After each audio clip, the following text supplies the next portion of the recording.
questions that are being asked, I'd like to mostly address, so this is my preference, is questions that affect how you walk. Questions about living this out.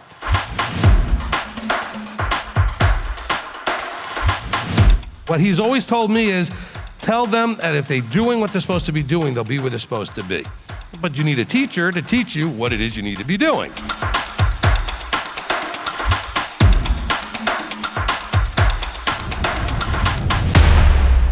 All right, let's go to m.t.o.i. Odessa. There's a hand up there. I don't know who's in Odessa today. We had Tommy already. Now we'll see who's there. All right, who do we have? Shabbat Shalom, Rabbi. This is Israel from Odessa, Texas. All right. I've got a question. It's on the reading on Exodus 3:1. It says Moshe was shepherding the flock of Yethro, his father-in-law. And so when he's shepherding them, my question is this: 4:2 says Yahweh said to Moshe, "What is that in your hand?" He says, "A rod." And then I'm thinking with that same rod in 4 and 12, it says, "Take this rod in your hand, which you do to do signs." And then as you read throughout what's going on in Egypt and Mitzrayim, that he says, "And you shall say to Aaron, take your rod." And that Moshe, is that the rod of Moshe or Aaron? And the final question is that the rod that was put in the Ark of the Covenant? Is that like passed down? Is that the same rod that Moshe started with and Aaron started using and then? Okay, so the rod that Moses had, okay, and it was probably a shepherding rod, right? Because this is what he says he was shepherding. So the rod that Moses had, okay, he told Aaron to take it and do certain things with it, okay, but this was still Moses' rod. And when it talks about what was put in the ark, okay, it says that Aaron's rod bloomed, okay? But that's when we were talking about different rods and different people, okay? And that was Aaron's. So now we're talking about something different. It wasn't necessarily Moses' rod, because each of them had their own rod that was as part of the sign showing that Aaron was the legitimate one, right? Okay? So we have the budding of Aaron's rod. Okay, so I believe there's probably a different rod there. Okay, I just wasn't sure about that. And then I caught also Exodus 3:1, where it says, Moshe shepherding the flock of Yethro, his father-in-law, the priest of Midian, and he led the flock back to the wilderness and came to Horeb, the Mount of Elohim. So it's kind of like it was preparing them to do it, shepherding the people, though, right? Back to the mountains. That's what I got out of that. I don't have a problem with you getting that out of that. Okay. All right. And listen, getting the sheep to all go where they're supposed to go and getting the people, the sheep are probably easier. So. Yes, sir. All right. Thank you. You're welcome. And you guys can leave the room, or whoever's next in Odessa could wait for the next chance. Let's go to Jesse in Washington State. I had a question about what's kind of acceptable on Shabbat as far as like talking to other people within the body, like specifically within m.t.o.i, people like you might chat with regularly. Because I live on the West Coast, and if someone over there, like in Tennessee, goes out to eat or something, or goes, like I was talking to someone, it's been a handful of months, and we were chatting outside while it was sundown there, but still like here. And they're like, hey, we're going to Walmart. Do you want to go with? And we were both, and then kind of realized, hey, it's still light out here. Like, oh, well, maybe I shouldn't. Like, does that make sense? Like, you guys talk about people going out to eat after sundown there. Is it okay for people like to video chat and say hi to someone who's not? I'm not trying to like make this regular thing. It was just an innocent, like spontaneous. All right. This is always a challenging question from the point of view of what's appropriate to talk about on Shabbat. Now, first of all, it doesn't matter necessarily whether it's Shabbat for both of you. What matters is the conversation appropriate to the one who's still on Shabbat, okay? That's really what it's gonna come down to. Because as long as it's Shabbat for one of you, that's the one who needs to be concerned, and the other one should be concerned as well that you're keeping the conversation appropriate because it's Shabbat. It doesn't matter if you're talking to them and they're going shopping, it's the conversation. You're not participating in the shopping or they're going to a restaurant just because it's not Shabbat where they are and it's still Shabbat where you are, right? But it's the conversation you're having, okay? Now let me I said this the other day and I think I wish I had taped it where I could have I don't remember who I said it to, but I don't think in the flesh, I don't mean just me thinking in the flesh, I don't think us, all of us who are still in the flesh, have the capacity to only speak Torah and Yah's words for 24 hours. We're going to have moments where we talk about other things, okay? So I don't think he expects us to be perfect there. What I think he expects us is to be aware, is what we're talking about appropriate and necessary for Shabbat? So for example, I'm not going to talk to you, and you shouldn't be talking to me about the movie you just saw, or the book you just read that's a secular thing, or some other thing that's going on that's not congregational, vertical, Yahweh, Yeshua related in some way. But you can talk about, because part of the two great commands is loving each other. You can talk about some of the good things going on in your life and with your family and those kind of things, because those things are appropriate, okay? So I think that's beyond just only quoting verses and talking about scripture. I don't think any of us has the capacity to do that week after week after week in any kind of perfect way. I'm not saying you can never do it. I just think that's a stretch, okay? And I think if any of you claims that you can do it, I think you're lying, okay? Because it's very, very hard to do that, especially if anybody comes up to you and wants to talk to you, say, how are you? How are your children? How's your wife? How's your husband? What's going on? And so, but then you have to decide, is this the right time to talk about the thing that your son's going through and it's going to take an hour to discuss? That's not what we're looking to do, okay? So for example, someone comes up to you and says, hey, how was your week? Oh, you have no idea. And then you say, but you know what? Let me talk to you after Shabbat about it, okay? Because it's not a quick thing. A quick thing may be like, I had a great week, no big deal, nothing happened. That was, I made a few sales, or I got promoted, but you don't need to tell the whole story, right? Just some sort of quick thing, and they could be like, hey, that's great, praise Yah, that's fine. Or you could say, I had a real rough week, I had some health issues and this issues and everything else, but if you want the details, I can give them to you after Shabbat. You see the difference? So you can share, but it's Shabbat. Let's keep it peaceful. Let's not bring people down with terrible stories. Share some praises, and even with the praises, you can give a little bit of detail like Jennifer did when she came up here and others did during our praise time. You can give some details on Shabbat about, hey, this thing happened, half the company got fired, I didn't, and some good things were going on. That's a praiseworthy story, and you're giving Yah credit and praise for all the things that are happening. Fine, share all that. Let's keep the negative stuff to a minimum where you said, oh, you have no idea, this went wrong, and that went wrong, and this went wrong, and oh my gosh, and give all the details. That's where it gets to be much more challenging, okay? We don't want to do that. So did that answer your question? Yeah, I did. So if somebody goes, I guess maybe I missed it at first.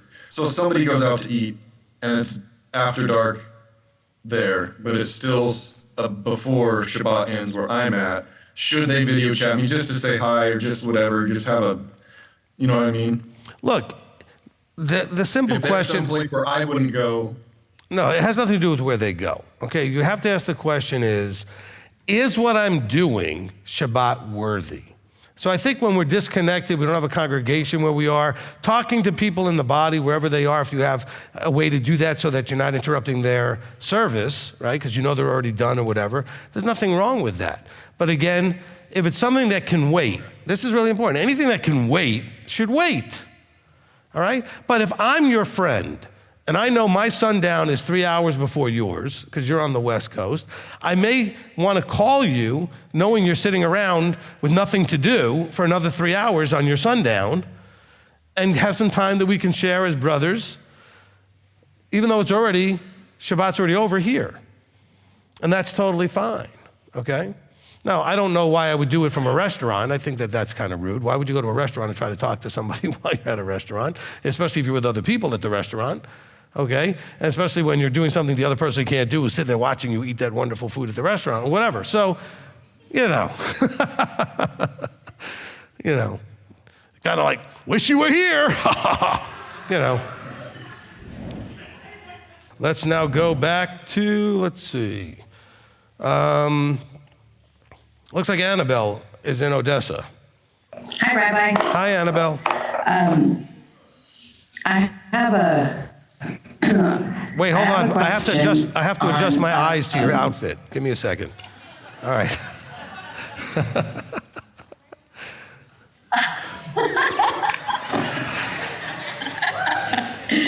love the it was delayed kinda like, reaction. I have this hat, and I have this hat, and I could never find an outfit for it, so so I actually put one together and said, well, let's just see. Oh yeah, we're seeing.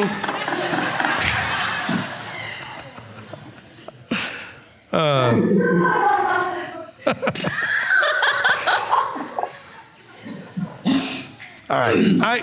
Look, Annabelle and I know each other, so So I have teasing a is question something on, we do. like, So go ahead and give your question. Okay, so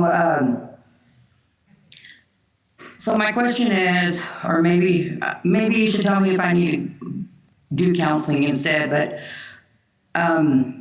since I've been on this and I've been listening to you for going now, I think 4 years, and sometimes I feel like I'm going away instead of coming closer to the Father, and there's this, things that I didn't do way before are like now, like I don't ever, before I never like cussed and stuff, and like sometimes I'll find myself, and it's a big difference compared to what I was before. So I kind of feel like sometimes I feel like I'm going away instead of coming closer. If you could help me on that. All Or should right. I go to counseling? All right. So I'll try to give you the answer without cussing. All right. So look, maybe this will work for everybody, okay? When you start, you may believe you're this with the Creator. The more you learn, though, you may realize you're this. So it feels like you're going the wrong way, but it's because you're now aware more than you were before, okay? So it's not that you actually moved here. You just thought you were here, and now you realize you're here. And so it feels like you moved this way because it's not like you went from here to here. You learned and learned and learned and recognized more things, so it feels like you're moving this way. But you were already over here. It just felt like you were here. You thought you were closer than you were. So it's sort of an illusion of perspective, okay? Does that help? Yes, thank you. Because I've been like doing a lot of examining myself a lot now. And Well, if you're going to do it in that outfit, wear sunglasses. well, actually, my glasses turn dark as soon as I walk outside, so I'm actually wearing them just inside on. Perfect. Thank you, Rabbi. I have some more, but I'll let other people go. Good. Thank you, Annabelle. All right, that was good. Some people are like, I'm not getting on camera ever again. All right.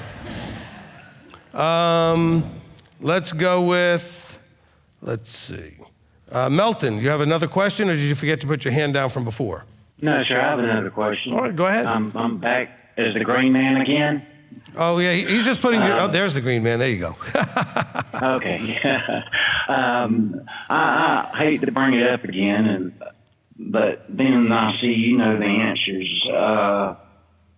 Go I ahead. hate to mention them, but the Catholic Church and the Council of Rome decided which books would make up our Bible. Mm-hmm. But back to Enoch, and then the Maccabees when they took back the temple for the Feast of Dedication. Is it all right, educational purposes, if we look out, for those other books and read them? I know some have said that not a lot of Enoch is true. That Okay, good question. All right, first of all, all right, let's understand that when you said, well, the Catholic Church gave us what we have. Well, the Catholic Church generally has the Apocrypha in there and we don't, okay? So there were some things that they did that we do not have today. But yes, they did put together the 66 books we have today. However, you need to understand, there was a series of several hundred years where it took to get to that 66 book canon. The canon was changed dozens and dozens of times until they finally came to this 66 books. Now, that being said, he always allowed it to pretty much be those 66 books ever since. Remember, he causes or allows. So Yes, sir. apparently, this is what he wanted us to have, okay? Now, it's also what they wanted us to have, or he influenced, or whatever, but these are the books we have. Now, the second question is, well, what do you do with these other books? Can you read them or not? Listen, you can do whatever you want. I mean that. I'm not just saying, well, you can do whatever you want. I mean, literally, all of you, do whatever you want. Just have enough sense and caution to realize that the core is these 66 books. So you have to be always taking with a very large grain of salt anything you read and anything else, okay? Because those books, I've seen people read Jubilees and Enoch and Jasher, and now that's all they teach out of, and they don't even use this, okay? I know groups of people that have gone in that direction. So be careful you don't get so enamored with these books. Can you read them? Sure, read them. I don't care if you read them. Just understand you're reading something that has not been canonized. And I know that the Catholic Church did that initially, but Abba has never really caused it to change. And it's not that he couldn't or wouldn't. There was a lot of changes till we got to this. Do you know there's over 100 books that were at canon by somebody at one point that are not in your Bible? 100, over. Different people put together different canons for the first couple of 100 years until we get to this. Some of them were much smaller than this. You know, you got like Marcion didn't want any Old Testament and just wanted some of Paul's letters. That was it. Maybe had one gospel he had trouble with. But I'm just saying is there are people that put together canons as saying this is like official stuff. And this has somehow managed to, stand the test of time ever since it came into existence. Now you can say, well, because the church made it that way, but Abba's in charge, okay? Yes, sir. Okay, so he allowed that. All right, so yes, you are welcome to read anything you want. Just be careful. And then what you have is a teacher that you could always say, I read this, it's confusing me. And then I say, I told you so, and then I can answer your question, okay? Well, we all know we can come back to you anytime we have a question. You always lead us. You're our spiritual guide, or here keeping us on the right path with the Torah. And I just, these people, they don't understand that the Lord said, do not add or take away. But I reckon we'll live our life and obey the Torah and follow our NIC, and we'll find out in the end. Amen. Amen. Excellent. All right. Thank you, NIC. All right, you're welcome, okay. Let's see, Annabelle's back. Okay, this is probably, now that I thought about it, is probably going to be part of the last question. But so as I've been walking this walk, one thing that has really been in my awareness is, excuse my hands, I was talking with hands. One thing that has been in my awareness is that I've noticed that each Torah portion feels like I'm walking out that piece of Torah portion. Like right now with the plagues coming down, and like we were part of the first three plagues. And so like I see all the pressure, all the things that are happening, and is that the way is that the way that we kind of know that we're like going the right direction with him? Sure.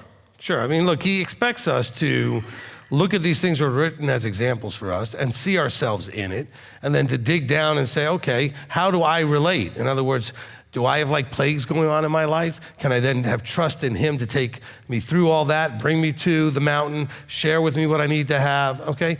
Those things all all of us have that journey experience, right?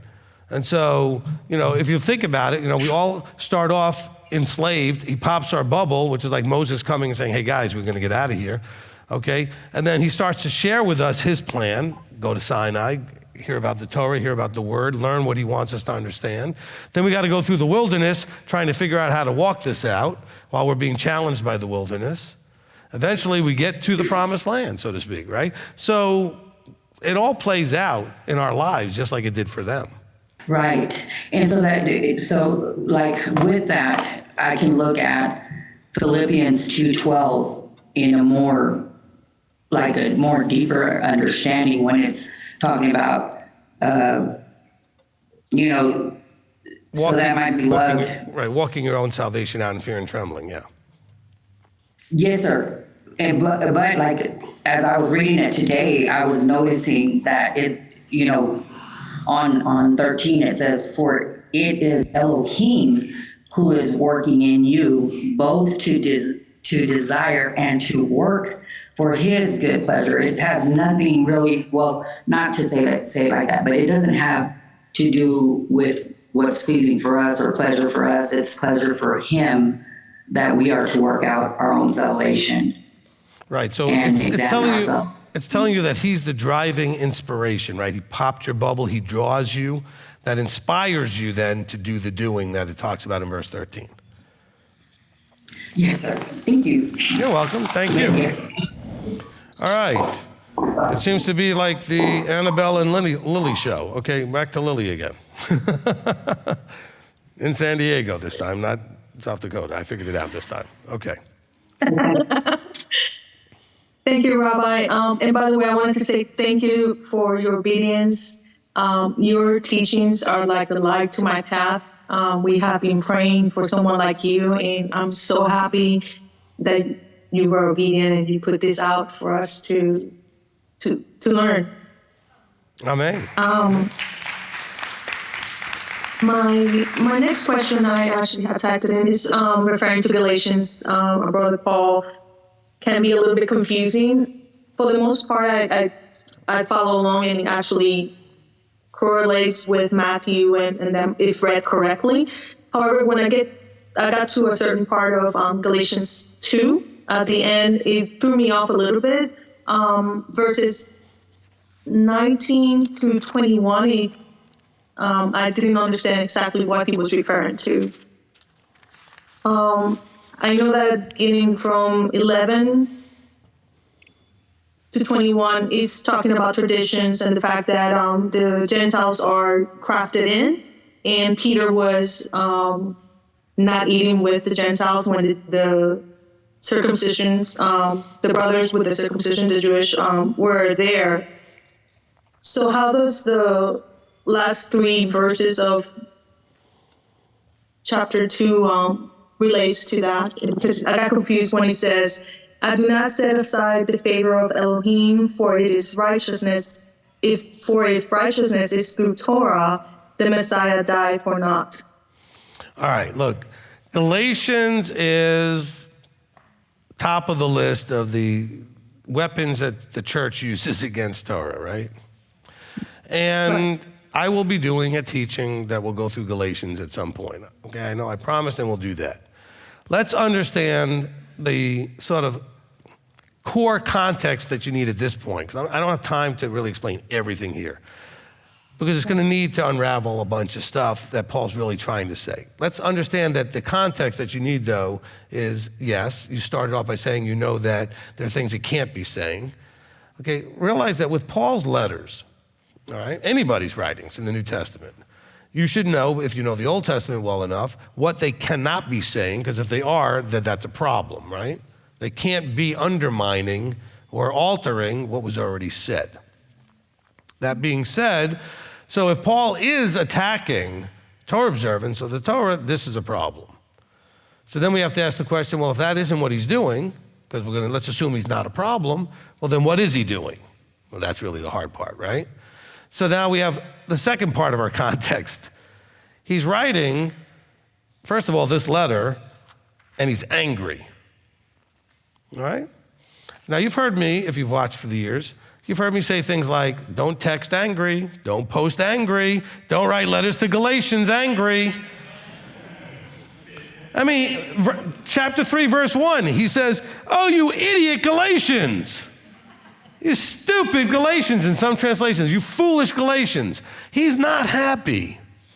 He's not happy with Peter either. He's not happy with a bunch of people in James, right? He's got some issues he's dealing with. He's human.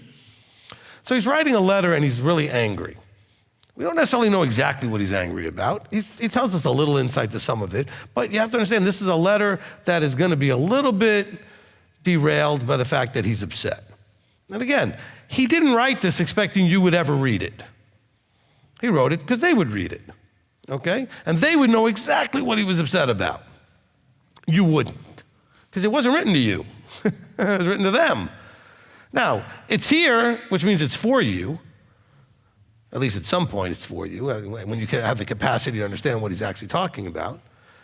And so context-wise, you have to have that piece of it. And the third piece of the context is you have to know that Paul is unique from this perspective. He's the only writer that you're getting half a conversation, okay? James is writing to the dispersion. Peter's writing to the dispersion. John's writing to they're all writing general letters out to everybody. They're just writing what they want you to know. He's dealing with something, and he's responding to something that somebody brought to his attention, okay? And it's personal to his congregation, either in Corinth or in Galatia or in Ephesus or wherever, right? And somebody brought him either a letter or personally came and said to him, hey, you got to see what's going on over here. We need help knowing what to do with what's going on over here. Okay? So he then writes a letter saying, hey, you guys need to knock it off. Who told you to do that? I never told you to do that, right? That's part of what you see in Galatians. He says, why are you doing these things? I never taught you to do these things. Okay? And that's where the problem is. If we don't know what he's talking about and what he's addressing, it's like when you listen to somebody on the phone and you're only hearing half the conversation. How often have you done that and gotten it wrong? Like almost always, right? You think you know what they're talking about, and then especially if you think whatever they're saying is wrong, and you get all mad about it only to find out you didn't understand what was going on. So that makes Paul very challenging because it's half a conversation. So, and it's half a conversation written to somebody that they knew what was going on, and he knew what was going on, but we don't know what was going on, except what we can try to pull out of what little he does tell us, okay? And so that's where we start having this problem. Now, one of the things that is probably going on here, okay, is that, and we see this today, all right? Matter of fact, a whole congregation that I was kind of friendly with the leader with just turned and became Jewish, all right? So we sometimes lose the context also of when this is happening and where they are, okay? At the time this is happening, there's many sects of Judaism, and the people walking the way were just one of them. The ones who believed the Messiah were just a sect of Judaism. And so those coming in would think of themselves as Jewish to some degree. And there were other sects that had very, very different beliefs. Just like you can't compare, say, a Baptist to a Lutheran, to a Methodist, to a Catholic. They're all going to be very different in a lot of ways, right? And so there were so many flavors back then, still today a little bit, but most people just think, well, there's Orthodox and Reform and Conservative. No, there's lots of other Jewish forms too. Back then there was a lot more, actively prominent. And there was a community not too far away in a place called Qumran, known as the Essenes, right? And the Essenes had certain Talmudic obsessions. When I say Talmudic, meaning traditions. Not necessarily the Talmud as we see today, but traditions, some of which are in there probably. And they were obsessed with asceticism, with cleanliness and rituals of cleanliness. They did things with washings and oblations and all kinds of rituals of cleanliness. And so Paul is probably, I'm telling you, probably, wondering why the Galatians, after he left them, because he traveled a lot, all of a sudden started becoming these Essene-type Jews. Why are you doing these things I didn't taught you? Why? And again, when he talks about the law, the word Torah is here in the ISR scriptures. It's not always talking about the Torah. He's talking about law. The Essenes had a thing called the book of the law. And actually, when he talks about the book of the law, he's probably talking about the Essene book of the law, not the Torah, in some of the places. Because they actually had a book called the book of the law. They found it as part of the Dead Sea Scrolls, okay? And it talked about a lot of these rituals. And so he's looking at him like, I taught you Messiah and Torah. I didn't teach you to go do all of this other stuff. Now you're focusing on the wrong things. And so this is part of also what Yeshua told to the Pharisees and Sadducees. You guys are focusing on the wrong things. Not the Torah and all that other stuff is wrong. You guys have turned this into some other thing than it was meant to be. A different form of what was originally given. And so Galatians has to be understood in the right context. You know? Because I always say the context is, who's writing? Paul. Who's he writing to? The Galatians. Why? Because they're doing a bunch of stuff he's like all upset about that he never taught them to do. Likely going and converting towards incorporating themselves into the Qumran community way of doing things. Because he mentioned things like washings and other things. He said, well, where'd you get all that from? I didn't teach you that. Okay? And so then we start reading Galatians. It's hard to know what he's talking about unless you at least start out with that framework. I mean, I'm not going to read you the whole letter and explain it all, but at least I started to give you some ideas. Okay? Because your two big weapons, one I've explained a lot, Romans. We've gone through most of that. Okay? Romans and Galatians and Hebrews are like your three big weapons. Okay? That the church tries to use to undermine this walk. Okay, I mean, I know there's other sections of other letters that Paul wrote that are used in some way, but those are the two main ones, is Romans and Galatians, right? All right. Next, do you have anything else? Thank you, Rabbi. Is that good? Thank you, Rabbi, for giving me the meat, not the milk. You're welcome. You're welcome. All right, let's go to Nigel. Nigel Phillips. Yeah. Shalom, Rabbi. How are you, sir? We miss you. I miss you as well. At least we missed you all as well.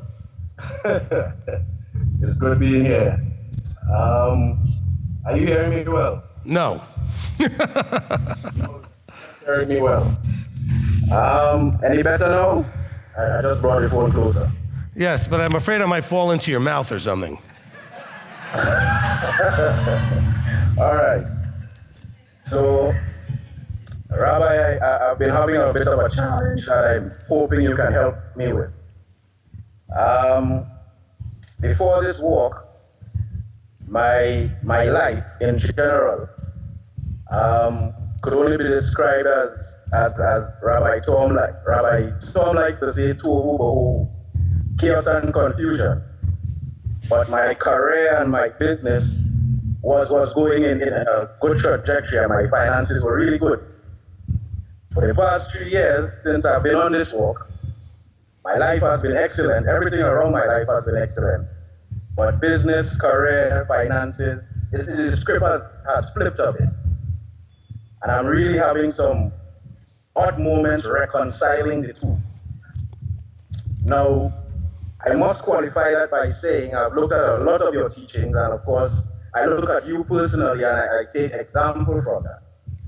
So one of the things you said is, where you are now is where you have behaved yourself to be. Exactly where you are now, in any aspect of your life, is where you behave yourself to be. So I accept that.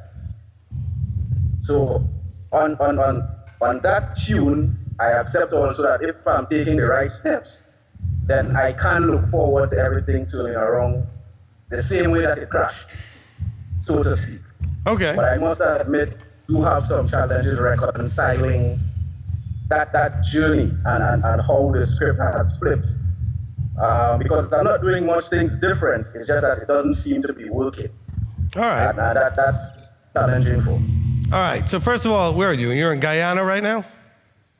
I am. All right. So just because people don't know where everybody's at, so I just want to let them know that that's where you are in Zone 1.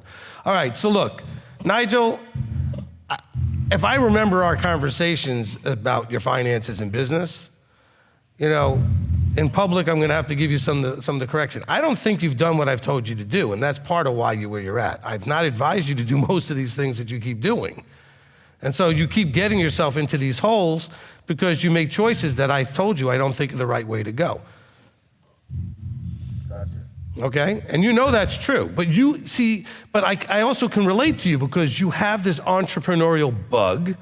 And so you keep wanting to go in that direction when I told you that you needed to get a job and solidify your finances. And instead you went and started another business and did another thing. And it's not working like you hoped it would work fast enough. But I advised against it. Okay? Right. Okay, so it's not like trying to reconcile why all these other areas of your life are going well and this one isn't. It's because you're not listening. I take that. Okay, and Elder's doing this. He knows, because Elder talks to you too about this stuff. Okay. All right. And whoever asked about correction, that was proper vertical correction in the relationship that Nigel and I have. Okay, so. All right. So accept it. All right, listen, call and set up an appointment. We'll talk some more and try to figure out a way to get this thing turned around, all right? All right. Thank you very much, Rabbi. All right, no problem. Again, Shabbat Shalom. Shabbat Shalom. Okay, let's go to Olivia in Cincinnati, it looks like. Cindy, is that Cincinnati? Okay. Yeah, Cincinnati. All right, good. Shabbat Shalom, Rabbi. Shabbat Shalom. Shabbat Shalom, Mishpachah. That was great. I'd like to give a plug for the giving for the building. I told you guys I have health problems. And I was one of those people that got that COVID shot. And I was one of those people that got heart problems. And I developed neurological issues. And I cannot handle the weather from the cold to the hot. And if you guys weren't going in this building direction, I don't know when I could actually go to a feast and being new to this and having the possibility of being able to have a wheelchair come to you guys. It's really big for me. And I really appreciate just the layout, the way it is, everything. It really means a lot to me as being new to this. Well, I appreciate that. I also appreciate your pledge and you sending your last name when I corrected you guys for not. You were the they were the ones who didn't put the last name on the thing, and it's like, who are you guys? Wait, you can't know who we are, Rabbi. You know, we're Olivia and your husband and whatever from Cincinnati. Don't you know us? Right. You don't need a last name. There you go. Actually, the last name was part of your email. I just didn't catch that was what it was. But anyway, okay, so. You got it. Okay. If I could go back to my first question about anger, I really, really like what you said. You could totally make what you said an in focus. So being blue and white, and I have red sprinkles, is what I would call it. My emotions with Torah. You must have a little yellow to call it red sprinkles. Well, it becomes war paint. I become the blue-white with red war paint. I see. See, you're like me. You have a red shirt on to compensate, like I have a blue shirt on to compensate, you see? That's right. It becomes really hard for me guarding. Because I do find that my emotions, I don't want to say they steer me, because the red, whatever that red in me makes me want to get from point A to point B. But I get very judgmental and offended by untruth. And I realize that I have to stop listening and weeding out all the teachers and everything that I've got saved on my YouTube that pops up, and if I listen to it randomly, I know I'll get upset and it'll get that red in me going, but also the blue with the emotions. So emotions are meant to be, I was trying to get a visual because I'm an artist at heart. If the vehicle that we're in is Torah and his way, the emotions that at least blues get a lot are either the GPS coordinates of where we're at or the mirrors that we use to see what's around us. But we're not meant to drive with it. We're not meant to drive looking at the GPS. We're not meant to drive looking at the mirrors. Is that right? Well, I mean, is that a right way of describing how a blue does things? You're asking someone who has no blue? Okay. Look. Use the colors to understand things, but think about what you're trying to do, okay? You start off with the you are here, and you choose where you want to be. The red should want to get you there as effectively as possible, and the blue wants you to do it right, whatever right is, okay? Because the blues have their own idea, whatever right is, okay? But the red's only concern is, I want to go from here to there, and I want everything that's in the way to get out of the way, and don't slow me down, let me get there. Okay. Yes. And so and so you got to then look at the way the blue is going to maybe get you a little bit bogged down on the details, and that's not bad because sometimes the details are important. And so you have to have the red kind of overseeing, going, okay, we can slow down for that one because that's a detail that's important. This other one, no big deal. We can ignore that and keep going because you want to make that forward progress, right? Okay. Remember, red's more big picture, blue's more micro, okay? I find they work together a lot in my brain, and if I have a project going, the red kind of takes over, even though I'm more blue and white. It's what the situation I'm in. So as I've been working on this Torah and undoing Christianity in my head, the emotions, I don't know, there's a lot of grieving and anger that has come in waves. And it's like I'm going to a funeral every week because I'm learning something new from your teachings every week. And it's like I have to process it because it's so the opposite in many ways. Look, he gives us the metaphor of dying to self or burying the old man, all these death metaphors, because it's literally like the old you is dying so that the new you can live. So your feelings are understandable, okay? Because everything you were and did and understood basically is wrong to some degree. So you're having to let it go, bury it, cut it off, or whatever it is. So, yeah, you're going to be grieving and having some of those emotional challenges for a while. It will get easier. I mean, think about it. If you've got this much that needs to get done, that's going to be a lot more emotional than when you only have this much left to get done, okay? So as you start moving closer and closer, you won't grieve as much. You'll also get it. You'll be used to it. You'll understand how the process works. You won't be surprised to find another thing that you thought was right was wrong or whatever it is. And so, because at some point, most people get to that place of, oh my gosh, did we have nothing right? And that hurts when you get there. Okay? Yes. And when the people say to me, I'm like, no, you didn't, pretty much. Okay? And that's with purpose. The enemy wanted everything to be inside out and upside down and backwards. And so it's no surprise. Okay?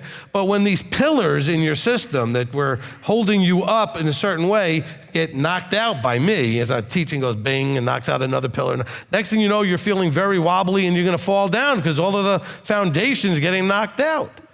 But now you're putting new foundation down, putting new pillars in place of truth, and that will stabilize everything. You're just going to have to not get too seasick from the rocky roller coaster ride, that's all. Okay, because it's kind of a rough ride in the beginning, especially. The crying's hard. The grieving's hard. I'm not used to so much anger with it. Try to balance all of that negative emotion with excitement and joy and appreciation for now knowing the right way. Okay? Yeah. I wish I could have the mishpachah around me. So move here. It's hard. It's nicer here than Cincinnati. With my condition, I can barely get out. I've been out like 5 times in the past 2 years. Yeah, but if you're It's here, a lot on my heart. if you're here, family members here could visit you. I know.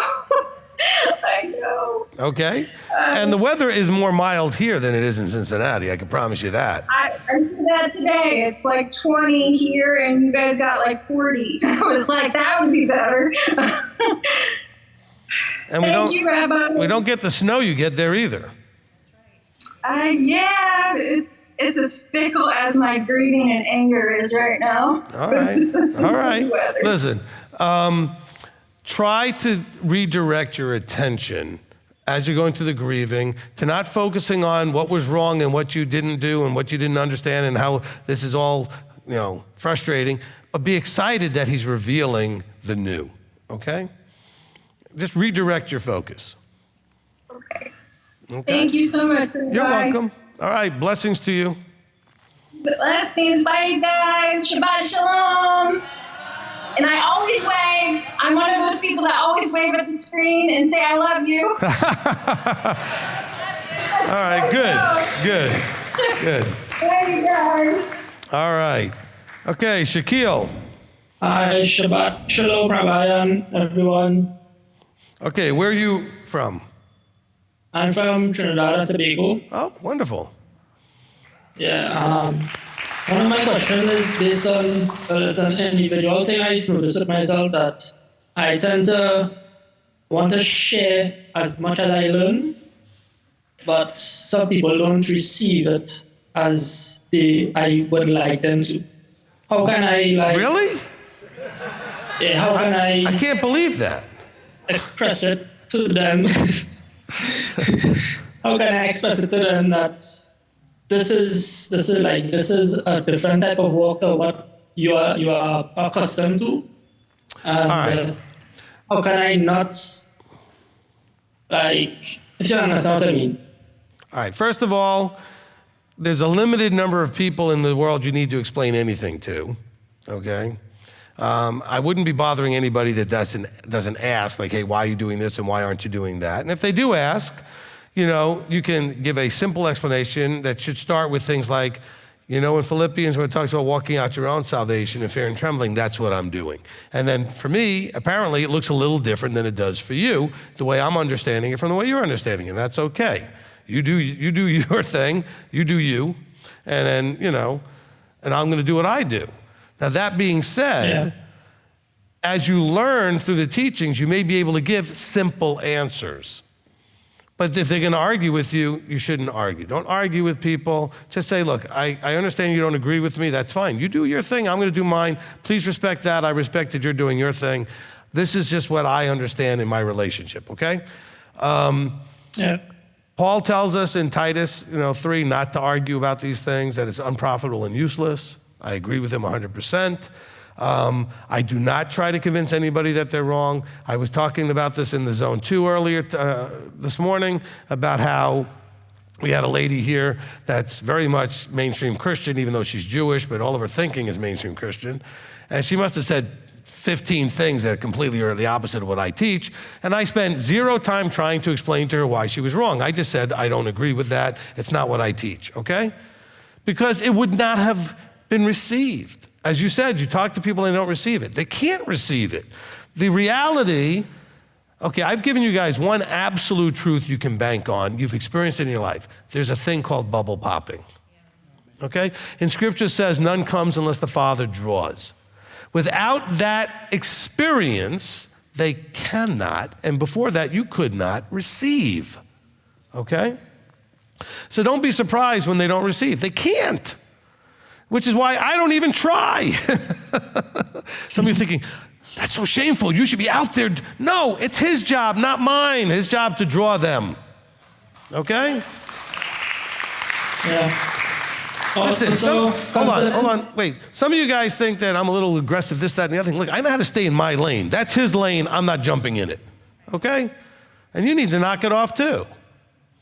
All right, now go ahead. Also concerning the ZT, do I need to use a white including the blue, or can it be any color? It needs to be white with one blue thread. And we have them on our website. We also have an instructional video on how to make them on our website, okay? And so, but they're white with one blue thread. You know, like the ones I'm wearing, okay? Maybe we can get them on here a little bit, okay? Get them up there in this. Okay, thank you, Rabbi. Pulling myself up for you to see them. That looks ridiculous. Rabbi, you should be ashamed of yourself. You're making a fool of yourself, pulling yourself up by your tzitzit. All right. Okay, that's it. Thank you, Rabbi. Nothing embarrasses me. No shame. Yeah, all right. so, You're welcome.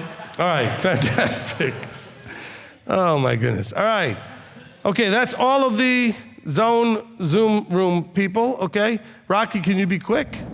Moses is on the mountain. He's getting the commandments.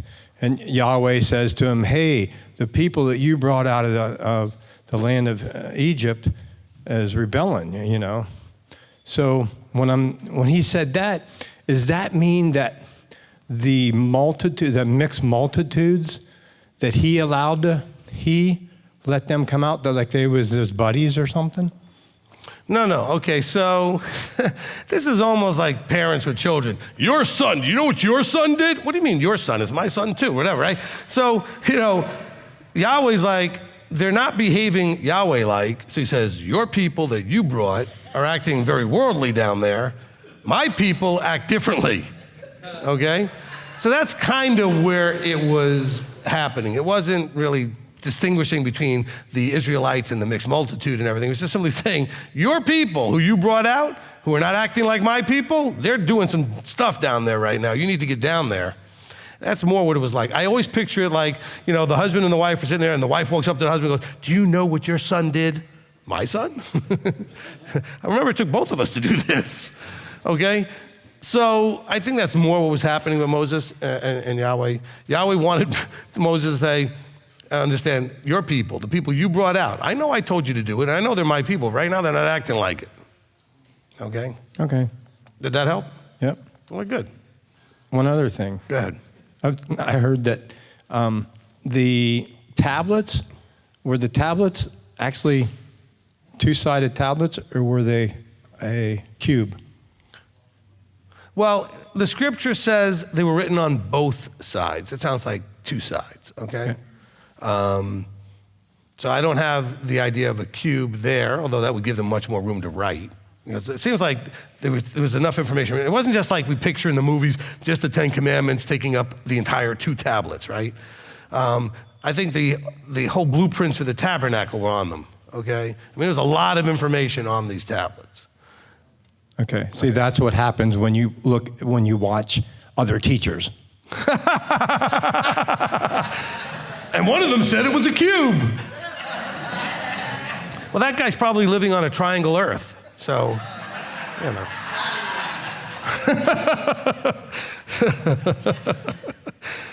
So you got to be careful with all that. All right, well, thank you all for Zone 1.